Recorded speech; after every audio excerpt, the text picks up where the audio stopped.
Thank you, Lord, for saving me. Anybody grateful tonight? Let me hear you.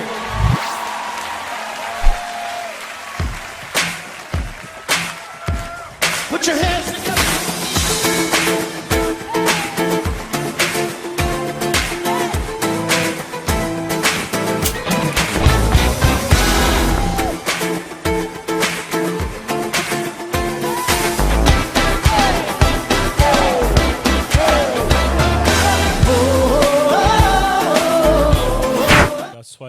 Soyez bénis.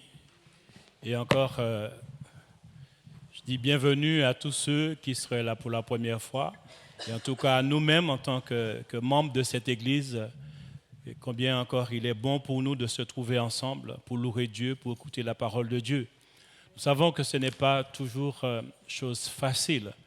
Nous vivons actuellement, on va dire, des temps un peu difficiles. Il y a beaucoup de difficultés par rapport à, effectivement, cette affaire, on va dire, de Covid-19, distanciation, confinement, un peu tous ces, on va dire, ces paramètres qui sont là autour de ce fléau, je vais dire, de cette pandémie.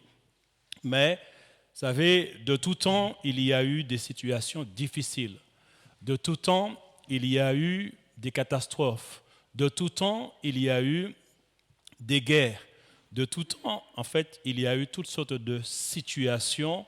Et tant que nous sommes des êtres humains et que nous vivons sur cette terre et que nous serons toujours vivants, eh bien, nous allons effectivement rencontrer des difficultés. Nous allons vraiment vivre des situations qu'on n'avait jamais connues comme auparavant, parce que le Covid-19, combien de personnes ont dit qu'ils n'ont jamais vécu ce genre de choses? Et pourtant, c'est arrivé. C'est arrivé. Et combien on a vu effectivement que l'Église est restée fermée pendant l'année dernière. Donc, on est resté, c'est bien ça, l'année dernière, au mois de mars, on est resté fermé jusqu'au mois de juillet. Septembre, c'était, ouais, parce qu'on a eu l'ouverture au mois de septembre. Mais toutes les églises, et cette situation nous a fait réfléchir. Cette situation, et effectivement, on a vu à travers de cela, en fait, les prophéties de la parole de Dieu qui s'accomplissent.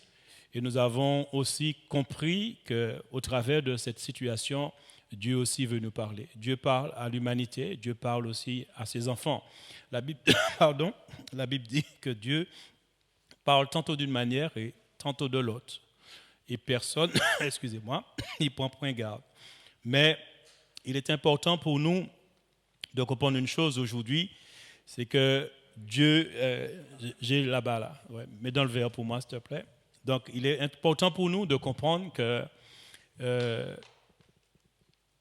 la Bible nous fait comprendre que dans les derniers jours, il y aura des moments difficiles. Je prends un peu d'eau. Il y aura des moments difficiles, il y aura vraiment des difficultés. Et le constat que je fais et que certainement tous les serviteurs font, c'est au niveau de la persévérance. Et le constat, en fait, la persévérance, ce sera le grand défi des derniers temps. Ça, il faut le comprendre. La persévérance, pour pouvoir persévérer et continuer à aller à l'église, continuer à partager la parole de Dieu, à évangéliser, ça restera vraiment un défi. Un défi comme cela a été pour les chrétiens du premier temps, la première église. Nous savons que dans les Actes des Apôtres, la première église a été persécutée et que l'église, effectivement, les chrétiens se sont dispersés et ils sont partis au loin et il fallait se cacher parce que ils étaient tués à cause de leur foi, ils étaient mis en prison, mais quand même ils s'éparpillaient, mais ils continuaient à prêcher, ils continuaient à persévérer, jamais ils n'ont lâché la main du Seigneur. Nous n'avons pas cette même, on n'est pas persécutés comme ça, mis à mort, mis en prison, mais il y a quand même une sorte de persécution qui est là. Il y a quand même une difficulté qui est là. Et donc, il va falloir effectivement, c'est un défi que nous devions relever, pouvoir persévérer dans l'épreuve, pouvoir persévérer dans la souffrance. Ce n'est pas une chose facile. Dans le livre d'Hébreux, 13 au verset 23, alors j'ai vu ce verset et ça m'a interpellé. Et Hébreux 13 au verset 23.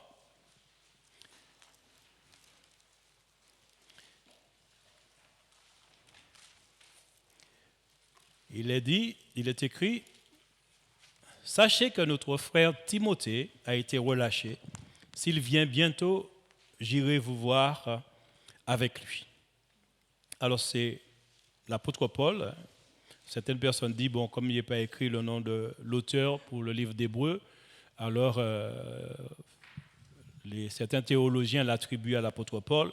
Mais effectivement, quand on vous lit la lettre, l'épître aux Hébreux, on voit vraiment qu'il y a vraiment le caractère et la façon d'écrire de Paul, et aussi par rapport à toute la connaissance qu'il a par rapport à la loi, et pour expliquer un peu les choses, on voit que c'est lui qui a reçu beaucoup plus de connaissances vis-à-vis du judaïsme, et pour expliquer effectivement la foi, la dimension de la grâce. Et c'est lui qui va dire que le frère Timothée, alors Timothée, Acte 16, verset 1, c'est un jeune que l'apôtre Paul a rencontré, et il est dit, Acte chapitre 16, et à partir du verset 1er, Acte 16, à partir du verset 1er, il est dit, il se rendit ensuite à Derbe et à Lystre. Et voici, il y avait là un disciple nommé Timothée, fils d'une femme juive fidèle et d'un père grec. Les frères de Lystre et d'Icône rendaient de lui un bon témoignage. Paul voulut l'emmener avec lui, et l'ayant pris, il le circoncit à cause des Juifs qui étaient dans ces lieux-là, car tous savaient que son père était grec. Dans le livre de 1 Timothée, chapitre 1, versets 1 à 4, nous voyons ce que l'apôtre Paul aussi qui écrit cette lettre pour justement Timothée, son disciple et celui qui l'a formé et qui est devenu aussi un pasteur. Il a été disciple, il est devenu responsable d'église. Alors il est dit, Paul, l'apôtre de Jésus-Christ, par ordre de Dieu, notre Sauveur, et du Seigneur Jésus-Christ, notre espérance. À Timothée, mon enfant légitime en la foi, que la grâce, la miséricorde et la paix te soient données de la part de Dieu le Père, de Jésus-Christ, notre Seigneur. Je te rappelle l'exhortation que je te fis à mon départ pour la Macédoine, lorsque je t'engageai à rester à Éphèse, afin de recommander à certaines personnes de ne pas enseigner d'autres doctrines et de ne pas s'attacher à des fables et à des généalogies sans fin qui produisent des discussions plutôt qu'elles n'avancent l'œuvre de Dieu dans la foi. Donc, il a laissé effectivement Timothée dans l'église d'Éphèse en tant que pasteur, en tant que responsable, et avec bien sûr la recommandation de faire attention et à certains enseignements, que certaines personnes faisaient passer à ce moment-là à l'église d'Éphèse, donc des fausses doctrines. Et comme l'apôtre Paul a été enseigné par Jésus lui-même, et il a reçu la révélation de la parole, combien il a bien formé son disciple, ce jeune Timothée, et qui lui a dit, maintenant, fais attention aux faux docteurs. Et ce jeune Timothée, il va l'encourager aussi. Alors, c'est 1 Timothée 4 aussi, il est dit, verset 11 à 16, il est dit, 1 Timothée 4, verset 11 à 16, déclare ces choses et enseigne-les, que personne ne méprise ta jeunesse. Donc, il était jeune. Mais sois un modèle pour les fidèles en parole, en conduite, en charité, en esprit, en foi, en pureté, jusqu'à ce que je vienne. Applique-toi à la lecture, à l'exhortation, à l'enseignement. Ne néglige pas le don qui est en toi et qui t'a été donné par prophétie avec l'imposition des mains de l'assemblée des anciens. Occupe-toi de ces choses, donne-toi tout entier à elles, afin que tes progrès soient évidents pour tous. Veille sur toi-même et sur ton enseignement, persévère dans ces choses, car en agissant ainsi, tu te sauveras toi-même et tu sauveras ceux qui t'écoutent. Donc Timothée était très investi dans l'église où il était. Il a été investi aussi avec l'apôtre Paul parce qu'il a suivi l'apôtre Paul aussi dans les missions que l'apôtre Paul a eues. L'apôtre Paul a été en Italie, il passe un peu dans différentes villes pour prêcher et Timothée aussi était là. Donc il a vu comment l'apôtre Paul était vraiment zélé pour l'œuvre de Dieu. C'était un battant, c'était quelqu'un qui ne rechignait pas par rapport à l'œuvre. Et Timothée, effectivement, il va connaître la prison puisqu'il dit « Sachez que notre frère Timothée a été relâché. » Et il dit « S'il vient bientôt, j'irai vous voir avec lui. » Et là, on constate que l'apôtre Paul, en fait, il n'y a pas de pause. Hein. Et c'est lui qui l'a formé, c'est lui qui l'a enseigné. Et le jeune Timothée est en prison à cause de sa foi. Mais il dit « Il a été relâché. » Mais il ne va pas dire, il faut que là, je sors de prison, je suis stressé et j'étais trop angoissé, donc je vais essayer de prendre une semaine avant de repartir. Non, l'apôtre Paul dit, dès qu'il sera là, j'irai vous voir avec lui. Donc Timothée, donc, il doit continuer à persévérer et aller voir les bien-aimés, aller voir les familles d'église. Il doit vraiment, la mission dont Dieu lui a confiée, il doit aller jusqu'au bout. Il doit continuer, même si il y a épreuve, il y a difficulté. Et l'apôtre Paul, qui l'a formé, lui aussi a été quelqu'un qui a connu la prison, qui a reçu des coups, qui a connu pas mal de difficultés. Et dans Actes chapitre 14, au verset 19 à 22, Actes chapitre 14, versets 19 à 22, il est écrit « Alors survinrent d'Antioche et d'Icône des Juifs qui gagnèrent la foule et qui, après avoir lapidé Paul, le traînèrent hors de la ville, pensant qu'il était mort. Mais les disciples, l'ayant entouré, il se leva et entra dans la ville. Le lendemain, il partit pour Derbe avec Barnabas. Quand ils eurent évangélisé cette ville et fait un certain nombre de disciples, ils retournèrent à Lystre, à Icône et à Antioche, fortifiant l'esprit des disciples, les exhortant à persévérer dans la foi et disant que c'est par beaucoup de tribulations qu'il nous faut entrer dans le royaume de Dieu. Alors on voit que lui, l'apôtre Paul, alors il va connaître un attentat.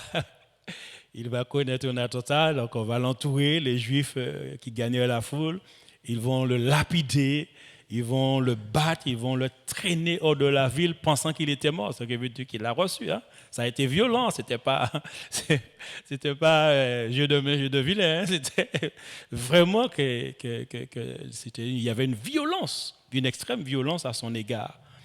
Et ce qui est aussi bon et remarquable de voir, comment dans cette situation vraiment difficile, où c'est une situation quand même violente, une foule qui est en train de frapper un homme de Dieu, quelqu'un que Dieu a choisi pour porter sa parole et qui lui a enseigné à faire des disciples. Et on voit aussi une chose formidable, la solidarité des disciples.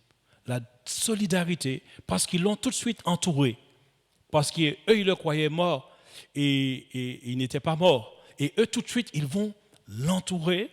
Et on voit là vraiment une solidarité, un amour, effectivement, pour le serviteur, un amour pour cet homme que Dieu a choisi. Donc, et on va voir cette solidarité collégiale. Et ça, c'est une bonne chose. Et cela aussi doit nous parler pour nous faire comprendre face aux difficultés, face aux problèmes que les uns les autres, pas seulement le serviteur que nous pouvons rencontrer, nous devons aussi avoir dans les temps difficiles, dans les temps où vraiment il y a des choses que certaines personnes vivent, que des bien-aimés vivent. Et face à on va dire, à cette situation sanitaire, cette épidémie, combien nous avons vu, nous voyons et nous entendons qu'il y a vraiment une souffrance. Et lorsque on voit effectivement que c'est pas comme auparavant, il y a des gens qui ne travaillent plus. Et sur le plan financier, il y a des personnes qui ne peuvent plus tenir. Et il faut aller à la banque alimentaire, il faut en fait chercher à survivre. Et donc, il y a des personnes aussi qui vivent des moments difficiles, mais qui ne disent rien. Parce que des fois, l'homme est fier. Des fois, on est fier. On n'a pas à manger, mais on ne va pas le dire à l'église. On ne veut pas dire aux bien-aimés, parce que qu'est-ce qu'ils vont penser? Qu'est-ce qu'ils vont dire?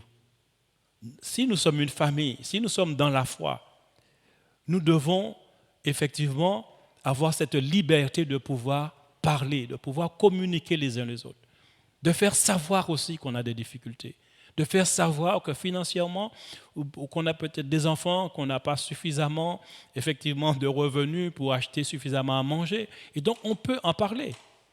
Donc, soit aux serviteurs, soit en fait à d'autres bien-aimés, mais il faut en parler. On ne peut pas, effectivement, dans ce temps où nous sommes parvenus, où nous voyons qu'il y a vraiment des difficultés, et ce n'est pas seulement au niveau de l'Église, mais c'est pour tout le monde. Cette situation actuelle, et moi quand je vais travailler, et j'écoute en fait, il y a bon, grâce à Dieu, mon entreprise et l'entreprise où, pas mon entreprise, l'entreprise où je travaille fonctionne et on continue à travailler, mais il y a des personnes en fait qui sont, on va dire, en congé partiel. Il y a des personnes qui depuis peut-être une année, leur salaire a baissé énormément et ne travaillent pas. Et c'est une situation qu'on ne connaissait pas avant, mais il faut faire face. Mais si nous sommes des enfants de Dieu, si nous avons la foi de Jésus, si nous avons la foi en Christ, si nous nous disons que nous sommes l'Église, à savoir le corps de Christ, eh bien nous devons, effectivement, si nous faisons confiance à Dieu, nous devons apprendre à nous faire confiance les uns les autres. Nous devons apprendre cela. Parce que beaucoup de personnes, de chrétiens, de personnes dans l'Église qui arrivent, et des fois, quand on est là le dimanche, qui sourient, et on aurait dit qu'il n'y a pas de problème. Comment ça va? Ça va, mon frère, ça va. Grâce à Dieu, ça va, oui, ça va. Pendant ce temps, et peut-être que la personne n'a pas payé le loyer le mois dernier. Peut-être qu'il y a 2 ou 3 mois de loyer qui n'a pas été payé. Mais on n'en parle pas. Si nous sommes une famille, nous devons apprendre à nous faire confiance. Parce que ces temps que nous vivons, Dieu est en train de parler aussi à l'Église. Dieu veut faire comprendre à l'Église. C'est vrai que dans le monde, dans cette société, ils ont, on va dire, des associations, la Banque alimentaire et d'autres associations qui viennent en aide aux personnes, on va dire, défavorisées. Mais même aujourd'hui, c'est difficile pour ces associations de pouvoir avoir des denrées alimentaires. C'est très difficile aujourd'hui. Eux-mêmes et n'ont pas suffisamment de moyens pour pouvoir aider parce qu'il y a beaucoup plus de monde en difficulté aujourd'hui. Mais nous, en tant qu'enfants de Dieu, nous, dans l'Église, si nous sommes cette famille, nous devons avoir cette solidarité. Comme ces bien-aimés qui ont entouré l'apôtre Paul, qui a connu une extrême violence, mais qui l'ont quand même entouré, protégé, pour que la foule ne puisse pas revenir et finir le travail qu'ils avaient commencé. Mais ils l'ont entouré, et là aussi c'est une leçon de vie pour nous. Nous devons vraiment apprendre, nous devons apprendre à communiquer, à se faire confiance les uns les autres. Parce que l'Église des derniers temps doit être comme l'Église du premier temps. Ça n'a pas changé. Parce que Jésus a bien dit dans Matthieu 16, quand il parlait à Pierre, « Tu es Pierre et sur cette pierre je bâtirai mon Église. Et les portes du séjour des morts n'auront pas l'avantage sur elle. Les portes de l'enfer ne vont pas dominer sur l'Église. » Même si nous entendons beaucoup de choses par rapport aux hommes qui dirigent, même si, vous savez, l'Église du Seigneur Jésus-Christ a toujours été attaquée. L'Église a toujours connu des moments difficiles. mais l'Église restera debout jusqu'à ce que le Seigneur revienne. Parce qu'il est dit du royaume de Dieu que c'est elle qui va demeurer éternellement. Pas le royaume de ce monde. Les choses de ce monde vont passer. Il faut s'attendre à cela. Il y aura vraiment, aujourd'hui c'est le Covid, mais demain peut-être que ce sera encore plus difficile. Peut-être qu'il y aura des situations où vraiment peut-être qu'on ne pourra même plus se réunir. Que ferons-nous? Donc, si dès maintenant, nous n'apprenons pas à nous faire confiance, à pouvoir parler, à pouvoir se dire les choses, pour pouvoir effectivement s'entendre avec la prière, mais aussi avec nos moyens. Nous pouvons partager. La première église, nous voyons par exemple au niveau de la première église, parce qu'au temps de la première église, il y avait eu des famines, il y a eu des situations vraiment difficiles. Et il est dit que le Saint-Esprit, justement, il faisait un travail formidable. Mais avant,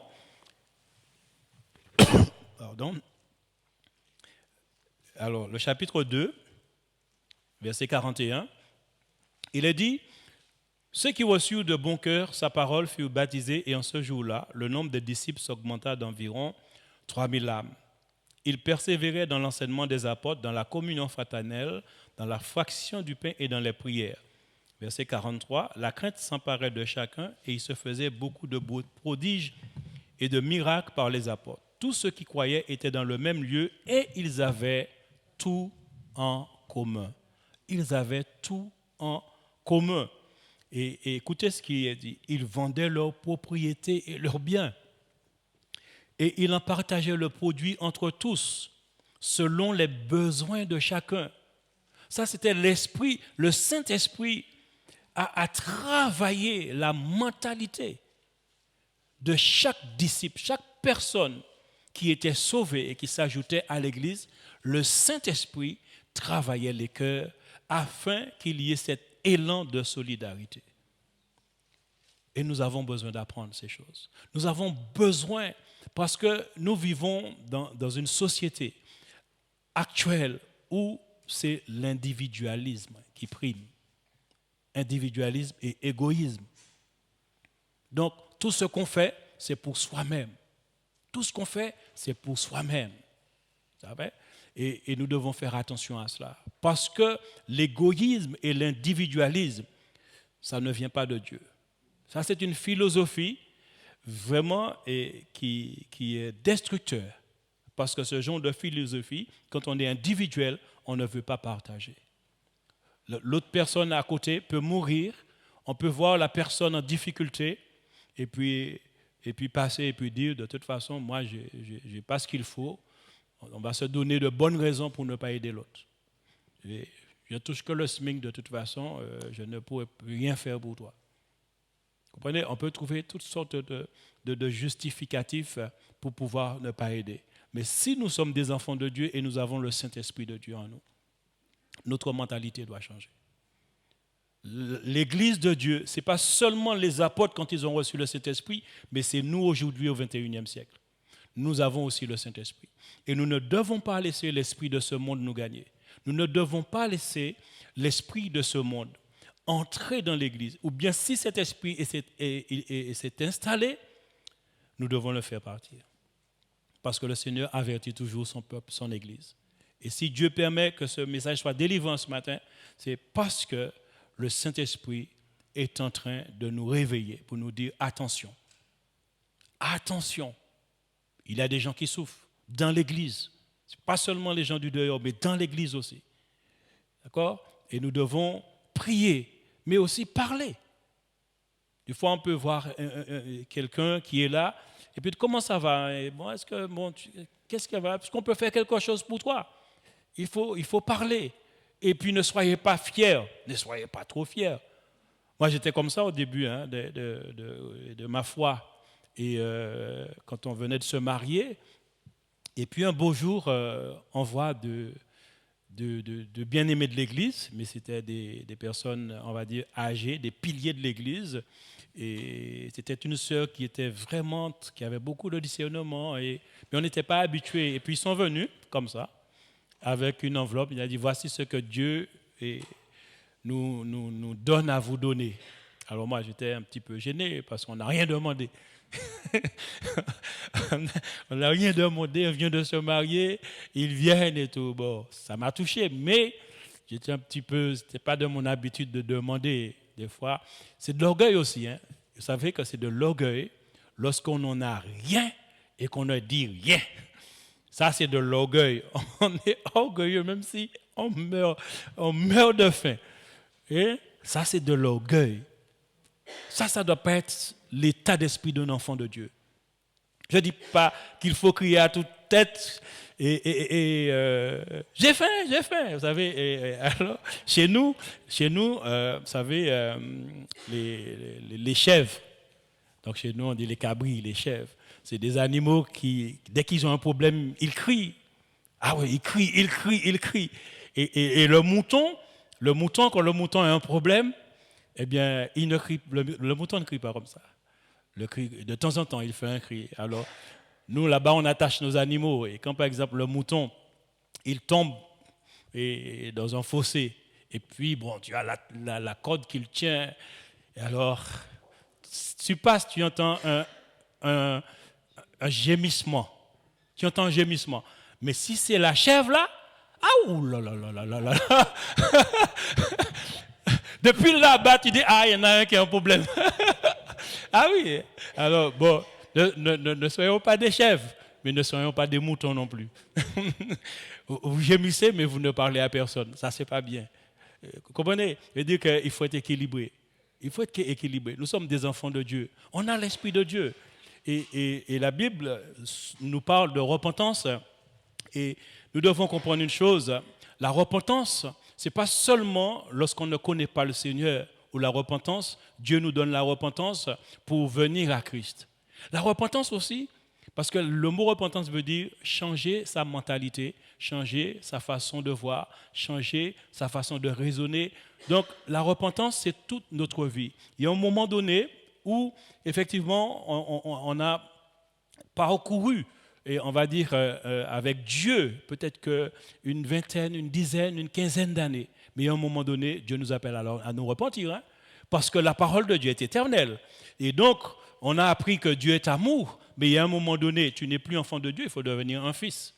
Et un fils, c'est celui qui est capable d'être autonome et de prendre des responsabilités, de prendre des initiatives au nom de Jésus, au nom de Dieu. C'est quelqu'un aussi qui a le discernement, qui voit les choses.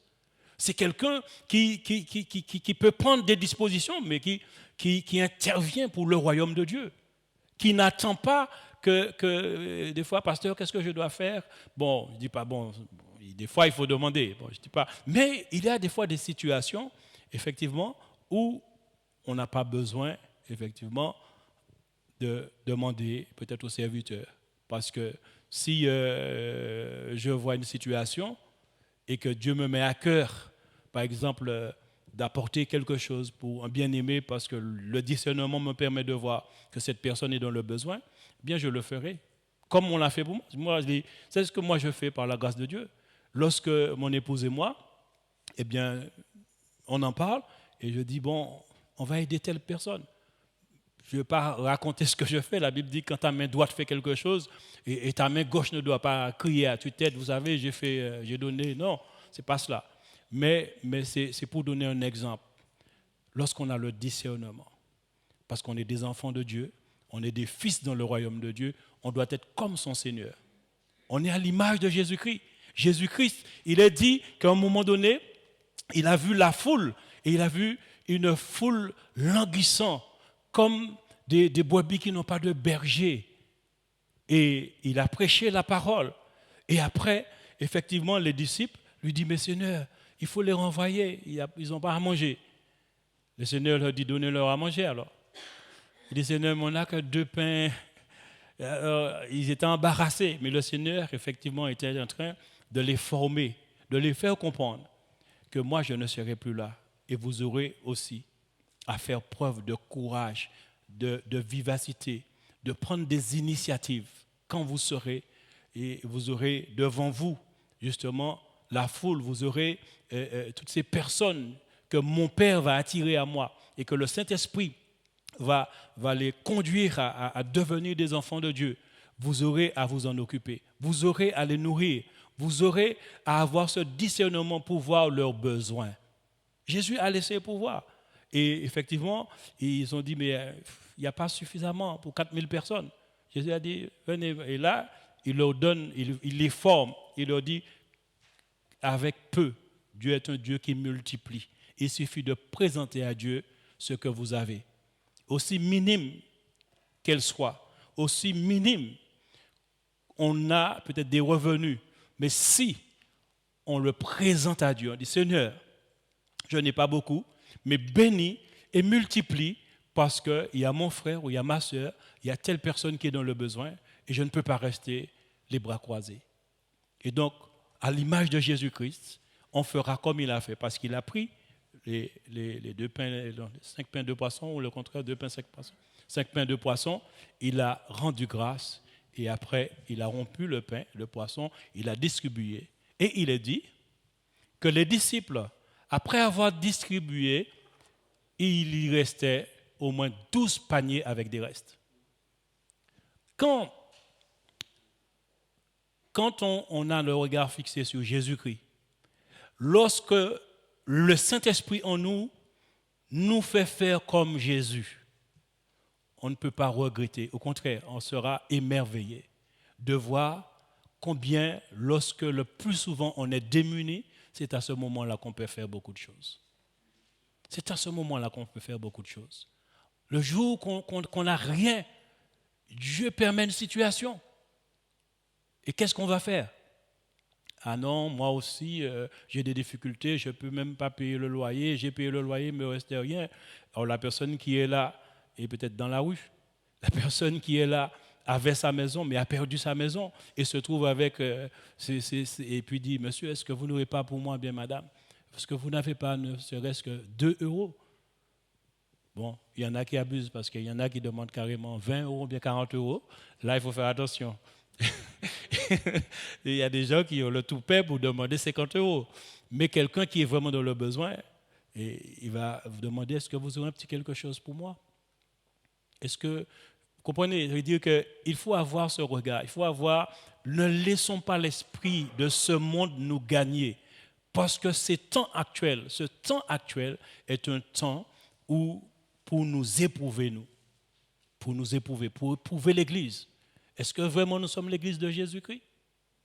Est-ce que nous sommes l'Église de Dieu? Ou bien est-ce que nous allons effectivement, comme tout le monde, gémir, dire moi aussi, mon salaire est baissé, moi aussi je ne peux pas, moi aussi... En tout cas, le Seigneur, au travers de ces versets qu'on a lus et cet exemple, et quand je peux vous dire que c'est ce matin que j'ai eu à pouvoir, on avait un peu parlé mardi un peu de la persévérance dans la souffrance, et que c'est ce matin que le Seigneur m'a dit, c'est ce qu'il faut dire. J'avais un autre message, mais le Seigneur a voulu que je parle ainsi, et le Saint-Esprit, il sait toutes choses. Et combien, au travers de cette situation, l'apôtre Paul, l'apôtre Timothée, on voit que ces hommes étaient déterminés pour Dieu et que ces hommes ne sont pas plaints. L'apôtre Paul pouvait se plaindre. L'apôtre Paul, battu presque à mort, il avait des traumatismes. Il avait vraiment des blessures. Mais on dit que le lendemain, en fait, il est parti. Le lendemain, tout de suite, il a été évangélisé. Il a été visiter les apôtres et les églises. Peut-être que certainement lui-même, c'est un homme que Dieu a choisi, mais en d'autres temps, quel serviteur qui aurait pris des coups, qui aurait été battu à mort et qui allait peut-être repartir tout de suite?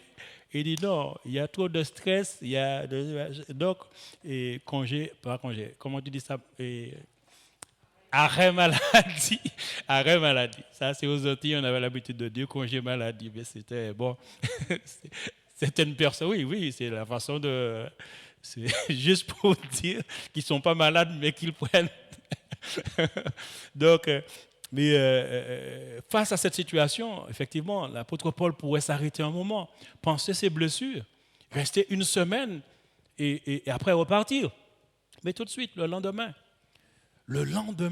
il visitait les églises, il les encourageait à pouvoir aussi persévérer dans la foi. Il leur disait que c'est par beaucoup de tribulations que nous allons, et effectivement, il dit, verset 22, fortifiant l'esprit des disciples, les exhortant à persévérer dans la foi, et disons que c'est par beaucoup de tribulations qu'il nous faut entrer dans le royaume de Dieu. Et donc nous devons comprendre en tant qu'Église, la première Église a connu des persécutions, des difficultés, mais le Saint-Esprit leur avait donné un état d'esprit où ils avaient tout en commun et qui faisaient tout ensemble. Et quand on est dans cet état d'esprit, face aux difficultés, nous pourrons persévérer, nous pourrons continuer jusqu'au bout. Et d'ailleurs, il est dit que dans la persévérance, dans 1 Pierre 1, verset 5 à 7, il est parlé, puisque, vous savez, persévérer dans les difficultés, persévérer dans les tribulations, c'est une chose, on va dire, quand on le dit ainsi, c'est facile. Mais le vivre, c'est pas pareil. L'appliquer, c'est pas pareil. Donc, dans 1 Pierre 1, verset 5 à 7, il est parlé de l'épreuve comme l'épreuve de notre foi. Et l'épreuve, les difficultés, et pour persévérer, effectivement, on va dire que ça peut être difficile, mais ce n'est pas pour nous anéantir, c'est pour nous rendre plus solides, pour nous donner une mentalité de vainqueur, une mentalité où, même si l'adversité, même si c'est difficile, mais on continue d'avancer, parce que notre foi grandit à ce moment-là. C'est l'épreuve de la foi. Donc il est dit, à vous qui par la puissance de Dieu êtes gardés par la foi pour le salut, prêts à être révélés dans les derniers temps, c'est là ce qui fait votre joie, quoique maintenant, puisque le faut, vous soyez attristés pour un peu de temps, par diverses épreuves. Retenez bien, diverses épreuves. Pas une, deux, mais diverses épreuves. Donc, ce sera de toutes sortes, afin que l'épreuve de votre foi, plus précieuse que l'or périssable, qui cependant est éprouvée par le feu, et pour résultat la louange, la gloire et l'honneur lorsque Jésus-Christ apparaîtra. Donc, ces épreuves peuvent être aussi, on va dire, manque d'argent, ça peut être aussi, on va dire, des violences, séparation, on va dire décès, divorce, harcèlement, persécution, expulsion, découragement. Donc, même si on est des enfants de Dieu, mais des fois, il y a des souffrances. Il y a des couples mixtes à l'église. Et des fois, ce n'est pas évident. Et même quand on est deux enfants de Dieu, deux personnes où nous avons le Saint-Esprit, mais des fois, il y a un spirituel et il y en a un autre qui est charnel. Ou bien encore un qui sa croissance spirituelle ne va pas très vite. Ce qui veut dire que par rapport à la foi, par rapport aussi à la persévérance dans la personne vis-à-vis de la parole, cette personne peut-être ne comprend pas tout. Et donc, la chair, c'est la chair qui est mise en avant. Et donc, les attitudes qu'on pourrait avoir, ce sont des attitudes justement qui font qu'on a des conflits, on a des erreurs, on a des difficultés.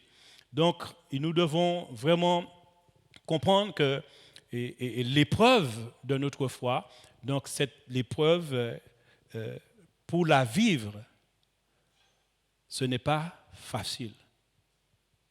Mais pourtant, il est dit que c'est l'épreuve de notre foi, quel que soit ce que nous traversons. C'est là pour pouvoir rendre notre foi solide, mais pour pouvoir aussi nous aider. Parce que nous apprenons dans les difficultés, soit à gérer, soit à s'organiser. Vous savez, quand on a beaucoup, des fois, on ouvre tout le temps le réfrigérateur. Mais quand on n'en a pas beaucoup, tu sais qu'il n'y a rien dans le réfrigérateur. Donc tu apprends à ne pas manger à toutes les minutes ou toutes les heures. Donc tu te contentes de 3 repas par jour. Mais aujourd'hui, comme on est un peu dans l'abondance, on mange un repas le matin, entre le matin et 12 heures, on a déjà grignoté un petit peu à droite à gauche. Et après, à midi, donc à midi, après-midi, jusqu'au soir, on est en train de manger. Mais quand effectivement la difficulté est là, quand effectivement les situations difficiles sont là, ça nous apprend. Notre mentalité doit changer. Nous sommes des enfants de Dieu. Nous devons apprendre. Nous ne pouvons pas faire n'importe quoi en tant qu'enfants de Dieu. Nous sommes enfants de Dieu, mais nous devons aussi avoir de la sagesse pour gérer nos finances. Nous ne pouvons pas nous permettre. Aujourd'hui, dans certaines cultures, je sais que des fois, ce n'est pas évident. Des fois, il faut la famille, et des familles qui sont en difficulté, il faut les aider. Mais des fois, ce n'est pas toujours évident. Ce n'est pas toujours évident. Et il ne faut pas s'endetter pour pouvoir aider. Il faut être équilibré dans ce qu'on fait. Hein. Attention. Hein. Il faut être équilibré. On ne s'endette pas pour pouvoir aider. Mais avec ce qu'on a, s'il faut partager, on partage et on arrive à s'organiser. Et Dieu, à ce moment-là, l'Esprit de Dieu nous montre comment il faut faire et nous aide aussi. Dieu va nous ouvrir des portes. Soit on aura besoin d'aide ou bien des personnes, on va rencontrer des personnes qui vont aussi nous apporter de l'aide. Ça, nous devons comprendre ces choses. Il y a beaucoup plus de joie à donner qu'à recevoir. Lorsque tu donnes, attends-toi à recevoir. En tant qu'enfant de Dieu, nous devons comprendre ces choses. Lorsqu'on donne, il faut s'attendre aussi à recevoir. Donc, dans les difficultés et les épreuves, ce n'est pas pour nous anéantir, mais c'est pour nous aider à avoir une foi solide et aussi à faire confiance à Dieu. Dans le livre d'Apocalypse 13, verset 10, il nous est dit, si quelqu'un mène en captivité, il ira en captivité. Si quelqu'un tue par l'épée, il faut qu'il soit tué par l'épée. C'est ici la persévérance et la foi des saints. Et donc, ce tableau qui nous est dépeint n'est pas réjouissant. Donc, on voit qu'on sera en captivité, la prison, tué par l'épée, donc il y a tout ça. Mais il dit, c'est ici, et la foi et la persévérance des saints. Donc, en fait, lorsqu'on parle de persévérance, ce n'est pas quand on est chez nous qu'on a tout et qu'on est dans le fauteuil. Aujourd'hui, nous vivons une situation, et peut-être que beaucoup de personnes préfèrent regarder le culte à la maison. Et certaines personnes peuvent dire, je n'ai pas abandonné, j'ai la foi, je continue à lire ma Bible, je continue à prier et tout. Mais quand on lit la Bible, on constate que la foi que la Bible nous présente, ce n'est pas une foi où on reste chauffé à la maison. On reste réchauffé à la maison. Ce n'est pas une foi qui est hors des difficultés. La foi, la persévérance vont de pair avec l'épreuve, avec les difficultés. Apocalypse 14, verset 12, il nous est dit, c'est ici la persévérance des saints qui gardent les commandements de Dieu et la foi de Jésus. Donc les saints qui gardent la parole de Dieu et la foi de Jésus. Et aujourd'hui, combien effectivement les églises sont éprouvées. C'est vrai, il y a un nombre de personnes, il faut s'inscrire. Mais malgré tout cela, il y a des personnes peut-être qui n'appellent même pas pour venir à l'église. Il y en a qui ne viennent plus. Il y en a qui préfèrent rester à la maison parce qu'il y a le culte en ligne. Donc, ils sont à la maison. Pendant qu'ils regardent le culte en ligne, il y a le petit plat de cacahuètes. Il y a peut-être le jus à la main. Donc, on est à l'aise. Donc, on suit le culte et puis on est bien. Dire que le matin, on ne fait pas d'effort pour aller s'habiller, se réveiller. Donc, parce que la foi, c'est un combat. Vous comprenez? Parce que c'est facile.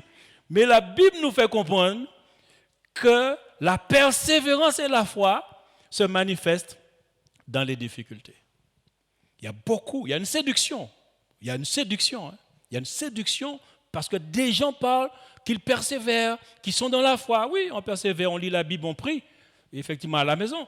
c'est vrai qu'il y a des personnes qui ne peuvent pas. Il y a des personnes qui ont des difficultés, des personnes, avec le Covid, on préserve les personnes âgées.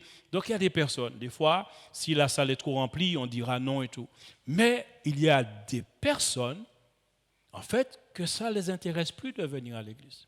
Je suis l'église, nous sommes l'église. Mais pourtant, la Bible nous dit une chose dans Hébreux 10, verset 25. N'abandonnons pas notre assemblée comme c'est la coutume de quelques-uns, mais exhortons-nous réciproquement et cela, d'autant plus que vous voyez s'approcher le jour. Vous savez, si ces versets, beaucoup effectivement, disent, ça veut dire par rapport aux Grecs, n'arrêtez pas de vous rassembler. Alors il y a des personnes qui prennent ça comme prétexte, ils disent qu'il ne faut pas s'arrêter de se rassembler. Alors il y a des personnes qui, chaque dimanche, vont dans une église différente. Ça veut dire que, vous savez, c'est facile. C'est facile d'être membre de toutes les églises. Personne ne te voit. Tu viens dans une église aujourd'hui. Donc, tu n'es pas confronté dans ta persévérance, dans l'amour fraternel. Tu n'es pas confronté. C'est-à-dire que, parce que lorsque dans Colossiens, il est dit, si l'un a un sujet de se plaindre de l'autre, pardonnez réciproquement. Donc, si tu es un touriste spirituel, tu passes d'église en église, tu n'as pas le temps de vivre des conflits, de vivre des situations où tu dois apprendre à pardonner, tu dois apprendre à aimer le frère qui est de caractère difficile, tu dois apprendre à supporter. L'amour supporte tout. Comment cet amour qui est en toi par le Saint-Esprit, comment pourras-tu l'exprimer? Ce n'est pas seulement avec les gens du dehors, mais aussi avec l'Église. Vous savez, Jésus-Christ, lui, a été jusqu'au bout. Face à la croix, face à la mort de la croix, Jésus a dit, Père, si cette coupe pouvait s'éloigner de moi. C'est écrit dans Marc 14, versets 32 à 40. À 40, pendant 3 fois, il a prié. Si cette coupe, si on pouvait faire autrement. Parce que lui, il n'a jamais commis de péché. Et pourtant, il fallait prendre le péché de l'humanité, il fallait subir la mort, la crucifixion.